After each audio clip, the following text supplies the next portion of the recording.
사실 지금 이 순간에도 많은 한국 브랜드들이 일본 구글 검색 결과에서 사라지고 있습니다.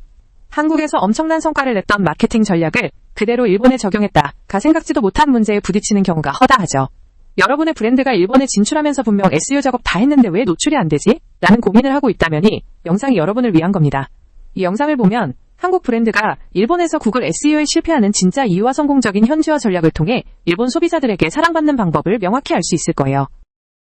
믿기 힘드시겠지만 일본에 진출한 한국 브랜드 중 약 70% 이상이 한국식 SEO 전략으로 원하는 성과를 얻지 못하고 있어요.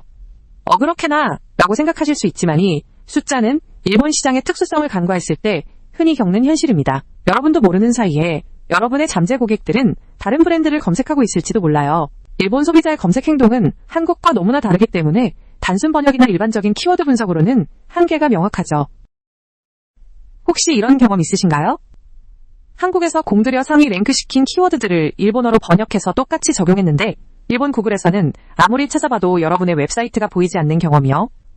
분명 예산도 쓰고 전문가에게 맡기기까지 했는데 결과가 실망스러울 때 정말 답답하셨을 거예요. 이건 여러분만의 문제가 아니라 일본 시장에 대한 오해에서 비롯된 흔한 실패 패턴입니다. 일본 소비자의 검색 심리와 구글 알고리즘이 한국과는 완전히 다른 방식으로 작동하기 때문이죠. 그렇다면 왜 이런 일이 반복될까요? 실패의 악순환 구조를 쉽게 설명해 드릴게요. 여러분이 한국에서 성공했던 키워드를 단순히 일본어로 번역해서 사용하면 일본 구글 알고리즘은 이를 현지 소비자 검색 의도와 맞지 않는다고 판단합니다. 예를 들어 한국에서 인기 있는 가성비 좋은 옷이 일본에서는 코스파 이 후쿠보다는 오토쿠, 후코나푸치프라 코데 등으로 더 많이 검색될 수 있다는 거죠. 결국 검색 노출도가 낮아지고 있는 곧 매출과 브랜드 인지도 하락으로 이어지는 치명적인 결과를 낳습니다.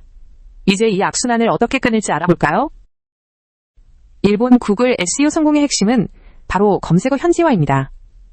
단순히 한국어 키워드를 일본어로 바꾸는 것이 아니라 일본 소비자들이 어떤 단어로 어떤 의도를 가지고 검색하는지를 깊이 이해하는 것이 중요해요. 예를 들어 뷰티팁보다는 메이크업, 코츠나미용 노하우가 더 자연스러울 수 있죠. 세분화된 롱테일 키워드를 적극 활용하여 경쟁이 덜하면서도 잠재 고객의 정확한 니즈를 공략해야 합니다. 또한 일본 현지에서 이미 성공한 경쟁사들이 어떤 키워드를 사용하는지 면밀히 분석하는 것도 잊지 마세요. 이를 통해 여러분만의 핵심 키워드를 발굴할 수 있을 거예요. 그럼 구체적으로 어떤 툴을 사용해서 검색어 현지화를 할 수 있을까요? 첫째, 구글 키워드 플래너는 기본적으로 일본어 검색량과 경쟁도를 파악하는 데 유용합니다. 둘째가 쿠텐이나 아마존 재팬 같은 현지 대형 쇼핑몰의 검색창 자동 완성 기능은 실제 소비자들이 어떤 키워드로 상품을 찾는지 생생한 데이터를 제공하죠. 셋째, 일본의 독자적인 검색 엔진인 야후 재팬의 검색량 데이터를 활용하는 것도 큰 도움이 됩니다. 마지막으로 일본 현지 온라인 커뮤니티나 SNS를 직접 모니터링하며 실생활에서 사용되는 언어와 은어까지 발굴하는 노력이 필요해요. 이런 현지 맞춤형 분석을 통해 여러분은 일본 소비자의 마음을 사로잡을 진짜 키워드를 찾을 수 있을 겁니다.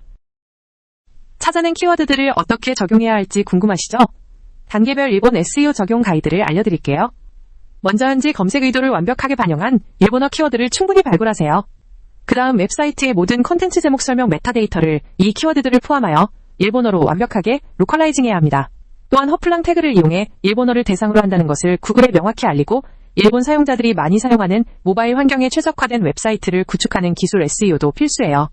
마지막으로 일본 소비자의 관심사를 반영한 블로그 글이나 자주 묻는 질문, FAQ 같은 현지 맞춤형 콘텐츠를 꾸준히 발행하여 방문자들에게 가치를 제공해야 합니다.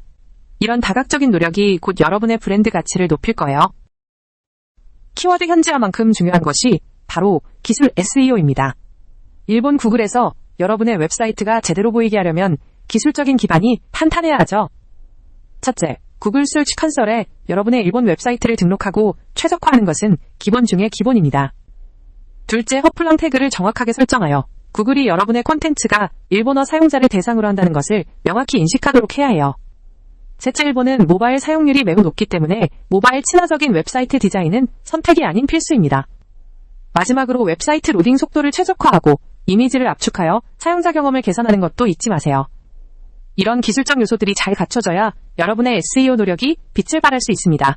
다음으로 절대 해서는 안 될 치명적인 실수들을 알려드릴게요. 마지막으로 중요한 걸 알려드릴게요. 이걸 모르고 행동하면 지금까지의 노력이 물거품이 될 수 있습니다. 첫째, 한국어 키워드를 단순히 일본어로 번역해서 사용하는 것은 절대 금지예요. 이는 일본 소비자의 검색 의도와 동떨어져 있어 아무런 효과를 볼 수 없습니다.